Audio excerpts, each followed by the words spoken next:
చనిపోతాడని అనుకున్నారు, కానీ ఆయన దాదాపు 3 నెలలు ఉండి వాడు గర్భాన్ని రక్షింపబడ్డారు. సో ఈ విధంగా వారు రక్తము గురించి ఎందుకు రాశారంటే, నా జీవితంలో రక్తమే నాకు నేర్పించింది, దేశం గురించి నేను రక్తం ఇచ్చాను, దేశం గురించి నేను ఆదాయపడ్డాను, నా ప్రజల గురించి నేను సేవ చేశాను, నా మాతృభూమి గురించి సేవ చేశాను అన్నటువంటి భావన, ప్రేరణ, స్ఫూర్తి ఇచ్చినటువంటి డాక్టర్ బిఆర్కే రావు గారు.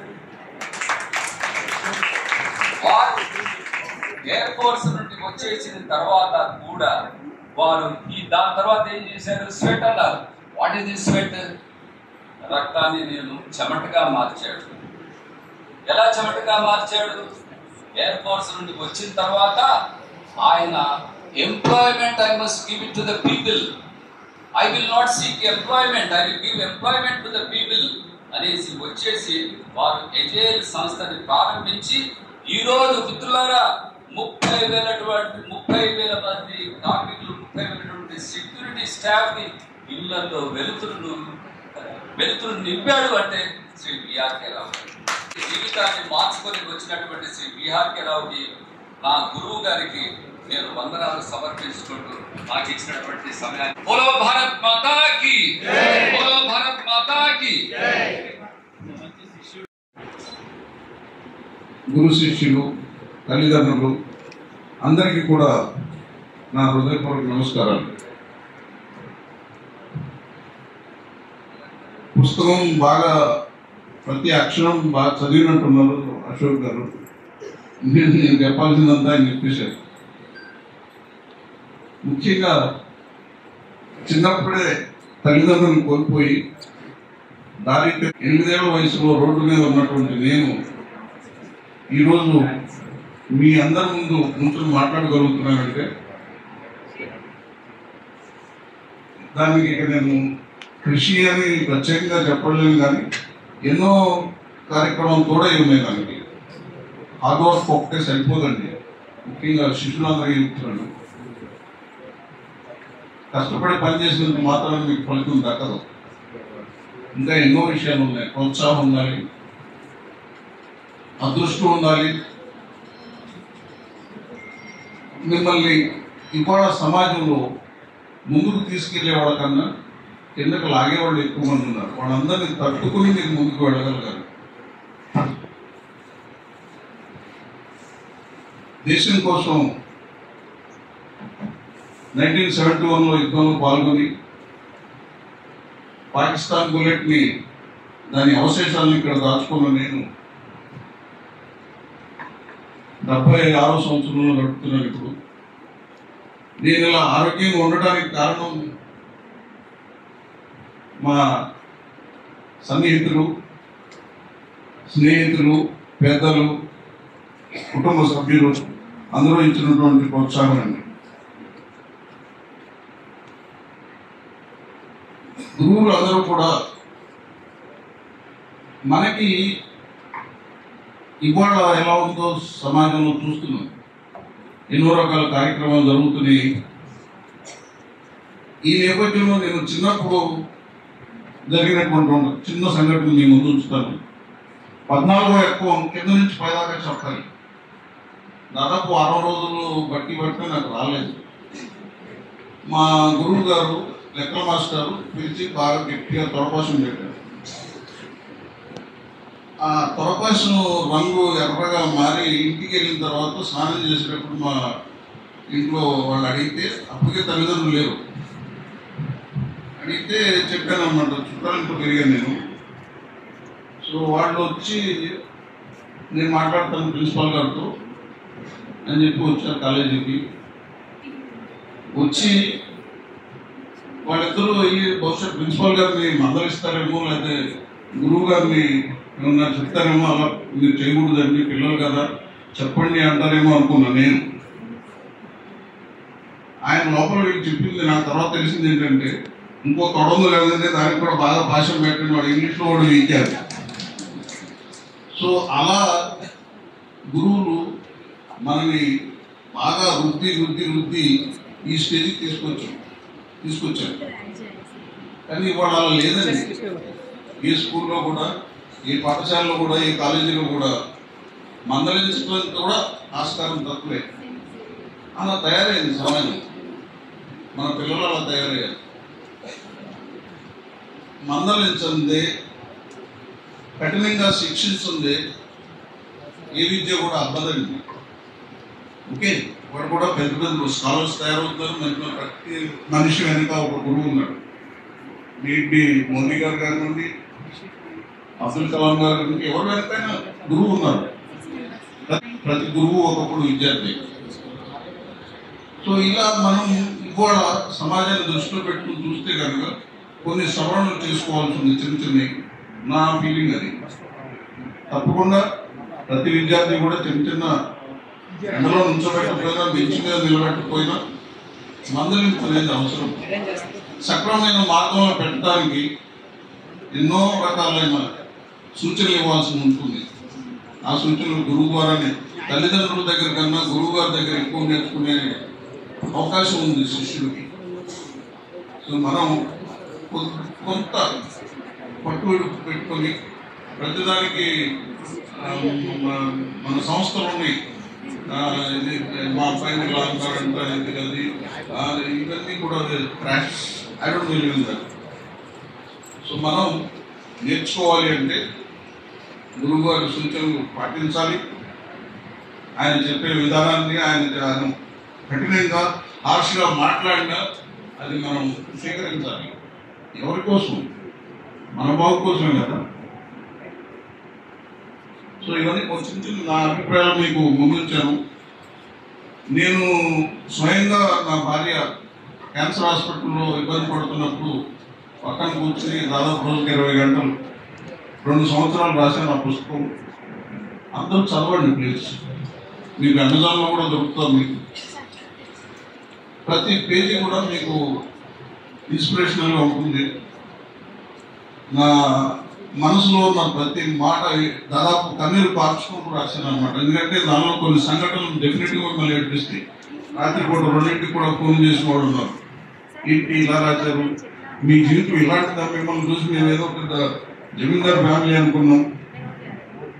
లేదండి, స్క్రాప్ నుంచి వచ్చాను నేను.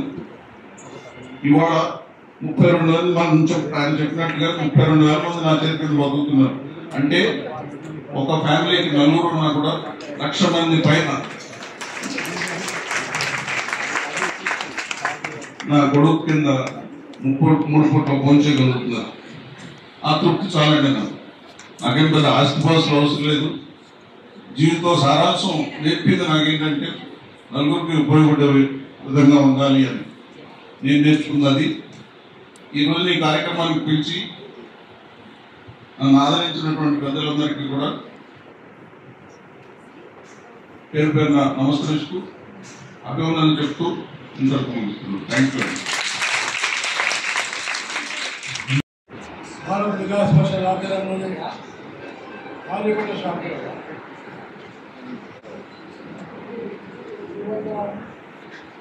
శాస్త్ర అభినందనటువంటి సభాధ్యక్షుడు శ్రీ సురేందర్ రెడ్డి గారు మరియు రెడ్డి గారు,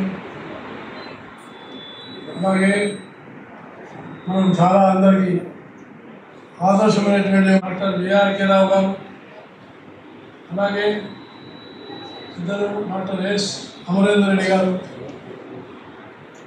మరియు నాగశేఖర్ గుప్తా గారు, శ్రీ వరాల కృష్ణ గారు, ఉత్తపాని కుమార్ గారు, చౌదరి నరసింహరావు గారు,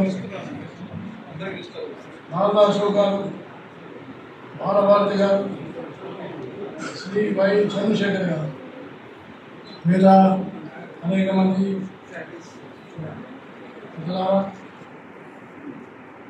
సోదర సోదరి ఉన్నారు, విద్యార్థులు. చాలా సంతోషం. ఎందుకంటే భారతీయ వికాస్ పరిషత్ ఇది గొప్ప అఖిల భారతీయ సంస్థ. దాదాపుగా 1,600 శాఖలు మన దేశంలో, 1,00,000 మంది కుటుంబ సభ్యులు ఉన్నారు. కళలు, సాంస్కృతికమైన కార్యక్రమాలు, సేవా కార్యక్రమాలు, అలాగే సంస్కార కార్యక్రమాలు, ఇలాంటి కార్యక్రమాలు చేపడుతున్నటువంటి అతి గొప్ప సంస్థ భారతీయ వికాస్ పరిషత్. కాబట్టి ముందుగా నేను ఆర్యభట్ట శాఖకు హృదయపూర్వకమైనటువంటి అభినందన తెలియజేస్తాను. ఎందుకంటే ఈరోజు చాలా మంచి కార్యక్రమం నిర్వహిస్తున్నాం.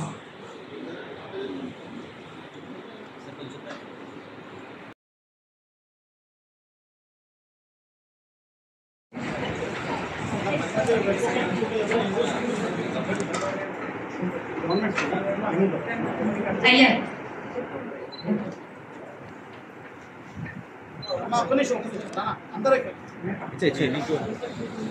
అద్భుతం, అమోఘం. గురువులను విద్యార్థులను ఒకేసారి గురువందన్ ఛాత్రాభినందన్ కార్యక్రమము కన్నుల పండుగగా జరుగుతుంది. వీక్షించే ప్రతి ఒక్కరికి ఆనందంగా ఉంది. అద్భుతమైన కార్యక్రమం. భారత్ వికాస్ పరిషత్ ఆర్యభట్ట శాఖ జిజాబాయి బ్రాంచ్ ఎంతో ఘనంగా నిర్వహిస్తుంది ఈ కార్యక్రమాన్ని. విద్యార్థులు, ఉపాధ్యాయులు ఎంతో సంతోషంగా ఈ కార్యక్రమంలో పాల్పంచుకుంటున్నారు.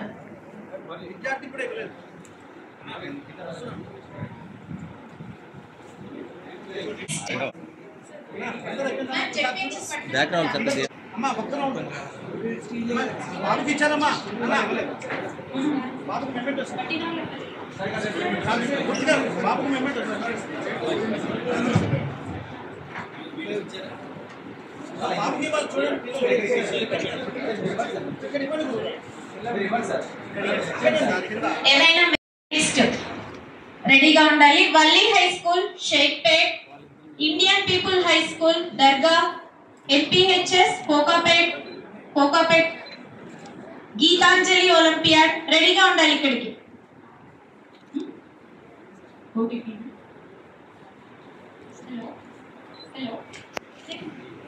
బ్రాహ్మణో వై సర్వా దేవతాః సర్వాభిరేవైనం దేవతాభిరుద్ధరతే యావతే వై దేవతాస్తాః సర్వా బ్రాంచ్ మెంబర్స్ అందరూ కూడా ఎగ్జిక్యూటివ్ మెంబర్స్ అందరూ ఎక్స్క్యూజ్ మీ సార్, కూర్చోండి సార్, కూర్చోండి సార్, కొంచెం కూర్చోండి. Come back sir. Sir look sir, ఎవరిబడి లుక్ అమ్మా, కూర్చోండి.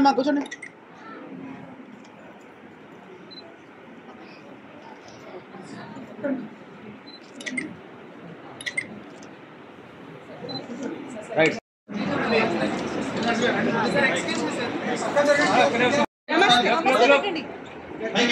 Ready position.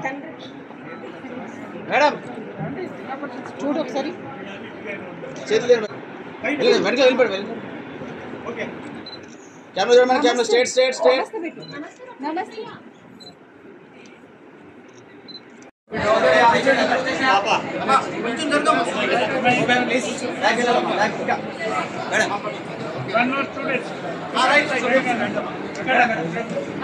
Students, best teachers. Indian People High School.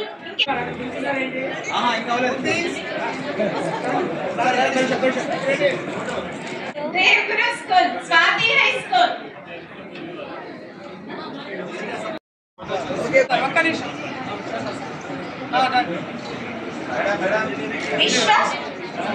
Vishwavidyalaya High School.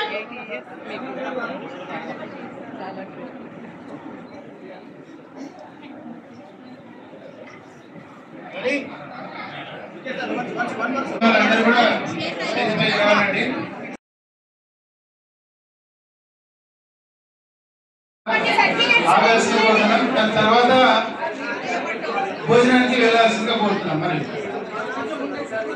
యొక్క పేరు చేంజ్ అయితే ఇక్కడ మేము చదువుతాము.